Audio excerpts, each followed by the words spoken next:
Hello everyone, I hope you're having a wonderful day. Today, we're going to witness the moment CEO Alex shuts off his nonstop phone, walks out of his executive office, and takes Tuna and baby Henry to the ocean because he finally realizes what he's been losing. If you enjoy the story, don't forget to subscribe so you won't miss the next videos. Cold neon light washed the executive office in a pale, unforgiving glow. The walnut desk looked beautiful in the way expensive things do, clean lines, sharp edges, but right now it felt like an altar to pressure. Documents were stacked in tall piles, and every pile looked like another day Alex couldn't get back. Alex sat rigidly in his chair, shoulders tight, jaw clenched. His fingers gripped a pen so hard his knuckles went white. The phone kept ringing partners, board members, managers, numbers demanding explanations. Even when he didn't pick up, the buzzing felt like it was happening inside his skull. He glanced at the wall clock. The second hand moved with slow cruelty, ticking like a reminder that time doesn't care who you are. It keeps leaving. And then without warning, the image hit him. Tuna's face, that weary but gentle smile she kept forcing for Henry. Baby Henry's tiny body curled in her arms, so fragile it made Alex's chest ache. The thought came with a rush of guilt, so sharp it almost made him stand up too fast. He stared at the phone as it rang again, and something inside him snapped. Not anger, not drama, just a quiet refusal. Alex reached out and switched the phone off. The sudden silence felt violent, like stepping out of a storm into an empty room and realizing your ears are still ringing. He pushed his chair back and stood. His heart pounded, not from fear of business consequences, but from a strange new urgency, like he'd been asleep for years and was waking up late. Enough, he whispered into the quiet. He didn't call anyone, didn't announce it, didn't explain. He grabbed his car keys, and for the first time in a long time, he felt something that wasn't ambition pulling him forward. Anxiety, yes, but also hope. A hope that felt reckless, almost forbidden. This wasn't escape. This was a declaration. Time belongs to what matters, not only to what pays. As he walked out, air slipped through the half-open window, carrying the faintest hint of sea salt from somewhere far away like the ocean was already calling him out of the cold vortex of success. By the time his luxury car hit the coastal road, the afternoon sun was turning everything gold. The vehicle glided smoothly around curves, and for once Alex didn't feel like he was racing time. His gaze stayed forward, but something about his face looked lighter, as if a burden had shifted off his spine and onto the seat behind him. Tuna sat beside him, cradling baby Henry against her chest. Henry was asleep, lips slightly parted, breathing steady. Tuna's eyes looked tired in a deeper way, days and nights stacked without rest, but she held Henry with instinctive care, like her body knew how to protect even when her mind was exhausted. At first, the car was quiet, only the distant sound of waves outside, the soft hum of the engine. Henry's breathing like a small rhythm anchoring the moment. Then Tuna lifted her eyes and looked at Alex. Surprise lived there. And something else. Quieter and heavier gratitude. Not the polite kind you give when someone opens a door for you. The kind you feel when you realize you haven't been alone for a moment. Alex glanced back at her and offered a small smile. His hands tightened on the steering wheel, not with stress, but like he was holding on to this rare moment, afraid it might slip away. The drive became more than travel. It felt like a bridge. One side office pressure and city noise, the other side salt air and a chance to breathe. Tuna felt something soften inside her, like she was finally being held, if not physically, then by the fact that Alex had chosen to be here. Henry stirred slightly in sleep, as if even he could feel the change in the air. A sea breeze slipped in through the small window gap, carrying salt and a faint coconut scent. It filled the car, and with it came a longing for rest that touched all three hearts at once. Alex realized letting go of work wasn't loss. It was returning to himself beside the people who mattered. When the car finally stopped, the sea wind rushed in immediately, fresh, strong, alive. It carried the ceaseless murmur of waves, a sound that didn't demand anything except listening. Alex stepped out first and spread a wide mat over the fine white sand. Every movement looked careful, thoughtful, like he was trying to build comfort with his hands. Tuna stepped down next, bare feet sinking into warm sand. She stared at the ocean, eyes widening. The horizon was too wide to hold in one glance. It looked like freedom. Henry woke. His round eyes opened wide, and he stared at the blue sea as if he'd never seen anything so big. His tiny hands waved in the air, fingers opening and closing like he was trying to touch the sky. Alex stood watching mother and child, and a deeper responsibility rose in him. Not the burden of deadlines, the responsibility of the heart. He felt regret, too sharp and quiet, because he realized how many moments like this he'd missed by calling them later. Tuna smiled shyly, wind lifting strands of her hair as if erasing worry from her face. In this vast space, success felt small, and connection felt massive. Alex could feel himself changing step by step from a cold CEO into a man who knew how to pause and love. They moved beneath the shade of green coconut palms, where the light became softer. Alex returned with 2 fresh coconuts, the shells still cool. He offered one to Tuna with a warm smile. Tuna took it, sipped through the straw, and closed her eyes as the sweet, cold liquid spread through her mouth. For a second, the exhaustion in her face loosened. It was a simple pleasure, but it felt like medicine. Henry lay on the mat, waving his hands toward the coconut as if he wanted a taste of everything good. Alex drank from his own coconut, the sweetness mixed with salty air, and for the first time in a long time, he felt invigorated in a way money couldn't buy. Tuna looked at Alex, and a genuine smile finally bloomed, small, real, unforced. Alex felt peace settle in him, as if worry was dissolving with each sip. The palm fronds swayed overhead, creating a soft, natural rhythm. Henry giggled, and the tiny laughter blended with the waves. Tuna realized something quietly. Care like this was healing. Not because it erased her struggles, but because it reminded her she deserved rest too. Later, Tuna sat near the water's edge, Henry in her arms. Gentle waves lapped at her feet, cool and refreshing. Alex sat behind her at just the right distance so his hand could rest lightly on her shoulder without startling her. The gesture was silent, but it carried meaning. I'm here. You're safe. The sunset began to paint the horizon red. The ocean stretched wide, and the world felt like it had slowed down just for them. No words were spoken. They didn't need them. Pressure drained out of Alex's chest. Loneliness eased out of Tuna's shoulders. Henry stared at the moving water, mesmerized, breathing calm. Alex felt regret for the years he'd spent sprinting toward things that didn't hug him back. But along with regret came hope, fresh and steady, because now he knew what he wanted to protect. Tuna sighed softly, not from fatigue, from relief. In that moment, their hearts synchronized with the ocean's rhythm. Affection grew without announcements, without promises, shouted into the wind. Just presence. As the sun sank lower, they moved to a simple beachside stall. A plate of fresh seafood was set down. Grilled shrimp, glowing red, crisp squid, fragrant fish. The smell was rich and clean at the same time, like the sea itself had been turned into comfort. Alex placed a piece onto Tuna's plate. The small gesture made her look up at him with eyes that softened instantly. She didn't say thank you this time. She didn't have to. The gratitude was everywhere, in her face, in her posture, in the way she stayed close. They ate slowly.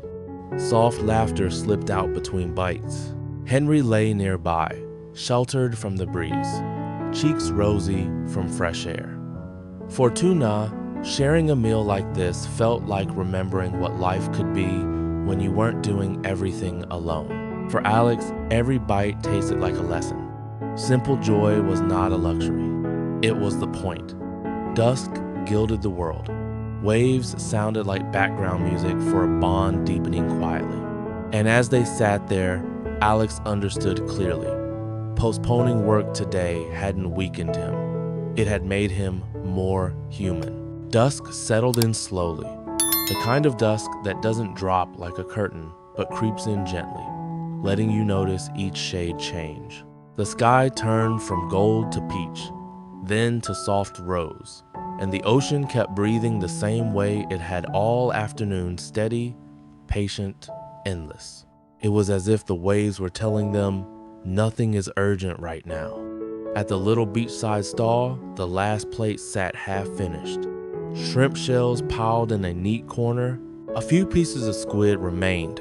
The air smelled like grilled seafood and salt, warm smoke drifting into the cooling evening. Henry lay nearby in a shaded spot, bundled lightly, cheeks rosy from the sea air. He'd fallen into that deep baby sleep where his mouth relaxes and his breathing becomes so even it calms everyone around him. Tuna watched him for a long moment, then looked up at the horizon again. The sunset painted everything softer. Even her thoughts felt quieter. Alex sat across from her, elbows resting lightly on the table, and for once, he wasn't thinking in numbers. He wasn't calculating tomorrow's schedule. He wasn't hearing his phone ring in his head. He was just here, present in his body, present in the air, present with the two people who now mattered more than any deal. He reached for the bill, but Tuna stopped him with a small gesture. "Let it be simple today," she said, almost smiling. "No fighting over it." Alex gave a small laugh and nodded. "Okay," he said, "simple." He paid quickly, then stood and reached for the bag while Tuna gathered Henry's blanket and small items. The act of packing up felt strangely intimate, like closing the last page of a day they didn't want to end. When Alex lifted Henry carefully, the baby didn't wake. His head rested against Alex's shoulder, warm and heavy, trusting. Alex paused for a second, feeling that weight, not as a burden, as an anchor. Tuna watched Alex holding Henry and felt a quiet ache in her chest. It wasn't sadness exactly. It was the awareness of how rare this scene had been in her life and how quickly rare moments pass. They started walking along the shore toward the car. The sand was cooler now under their feet. The evening breeze picked up, carrying salt and the faint scent of coconut from the palms behind them. Alex walked slightly closer to Tuna than before, careful not to crowd her, but close enough that their shoulders nearly brushed whenever the wind shifted. Neither of them spoke much. They didn't need to fill the silence. The quiet felt full, like a room after laughter where you can still feel warmth in the air. Alex glanced out at the ocean one more time. The last line of sun sat on the horizon, red and thin, like a promise refusing to fade. He swallowed, feeling something tighten in his throat. "I'm sorry," he said suddenly, voice low. Tuna turned surprised. "For what?" Alex looked down at Henry sleeping against him, then he looked at Tuna again. The words came slowly, as if he was learning how to say them without hiding behind pride. "For how late I was," he admitted. "For how many days I thought work was the only thing that mattered." Tuna's eyes shimmered, but she didn't let the tears fall yet. She took a breath. "You're here now," she said softly. "That matters." Alex nodded, but the regret didn't disappear. It sat there like an old bruise. "I don't want this to be a one-time thing," he said. "I don't want you to carry everything alone, Tuna." The breeze pushed Tuna's hair back from her face. She looked at him for a long moment, reading his sincerity the way she'd learned to read weather in the mountains, by subtle signs, by tone, by steadiness. "Promises are easy," she said quietly. Not accusing, honest. Alex didn't flinch. "Then I won't promise with words," he said. "I'll prove it. More days like this. Not perfect days, just days where I'm here." Tuna's throat tightened. She nodded once, small and careful, like she was accepting something fragile. They reached the car. Alex settled Henry into the seat with slow precision, adjusting straps gently, making sure the baby's head was supported. Tuna watched his hands and felt her chest loosen again. This wasn't the CEO's hands tonight. This was a father's hands learning care. When they got inside, the car door shut and muffled the ocean sound. But the calm followed them. Alex started the engine and pulled onto the coastal road. The headlights cut through the growing dark, and the sea stayed beside them like a quiet companion. Tuna leaned her head back against the seat for a moment. Her body was tired, but not the same tiredness she usually carried. This tiredness felt clean, like a body that had been outside, breathed deeply, laughed softly, and been cared for. She glanced over at Alex. He was watching the road, but his face looked different, less hard, less sharp. The tension in his jaw had eased. His shoulders were lower. He looked like a man who'd finally understood he didn't have to be in battle mode all the time. Baby Henry made a soft sound in his sleep, just a sigh, a tiny release of air. Tuna smiled without thinking. "Do you think he'll remember?" she asked quietly. Alex's lips curved. "Not the details," he said, "but he'll remember how it felt." Tuna blinked, and a tear finally slipped down. She wiped it quickly, embarrassed. Alex noticed anyway.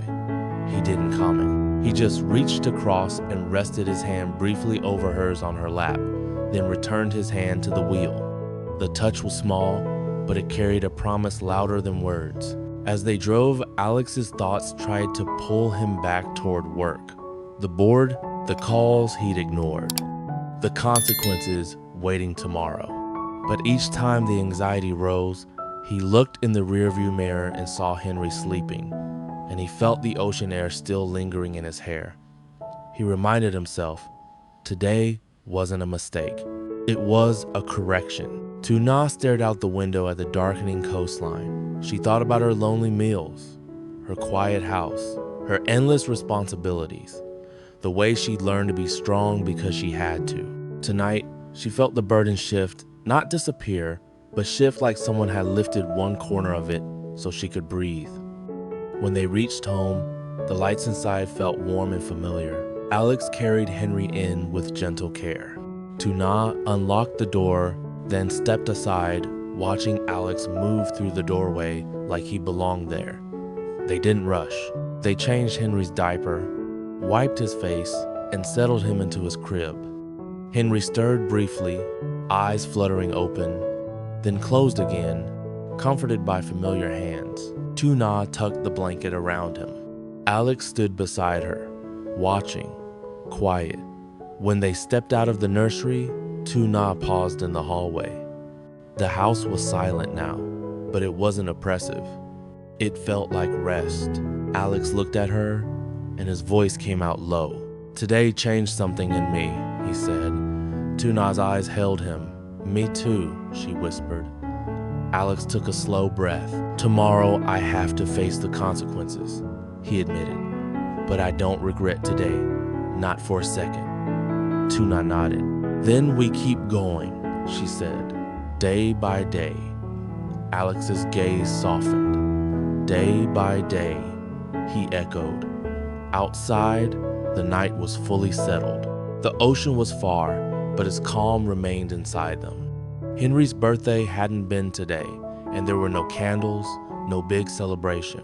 Yet the day still felt like a turning point, one where pressure loosened its grip and love took a stronger place. As they stood in that quiet hallway, Alex understood something clearly.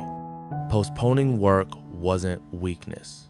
It was choosing the life he actually wanted. And Tuna, standing beside him, felt a new kind of hope, bittersweet, careful but real, that maybe her days of carrying everything alone were starting to end.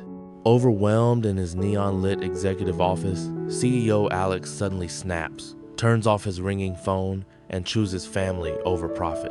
He drives Tuna and 2-month-old Henry along a golden coastal road, the silence slowly turning into warmth as Tuna feels cared for after months of carrying everything alone. At the beach, Alex spreads a mat on white sand while Henry wakes in wonder at the ocean. Under coconut palms, they share sweet coconuts, and Tuna's genuine smile returns as Henry giggles to the rhythm of waves. They sit by the water at sunset, Alex's hand resting on Tuna's shoulder, and the pressure inside them dissolves into quiet connection. A simple seafood meal becomes a symbol of sharing and healing. As dusk falls, Alex promises more days like this, not with big words, but with presence.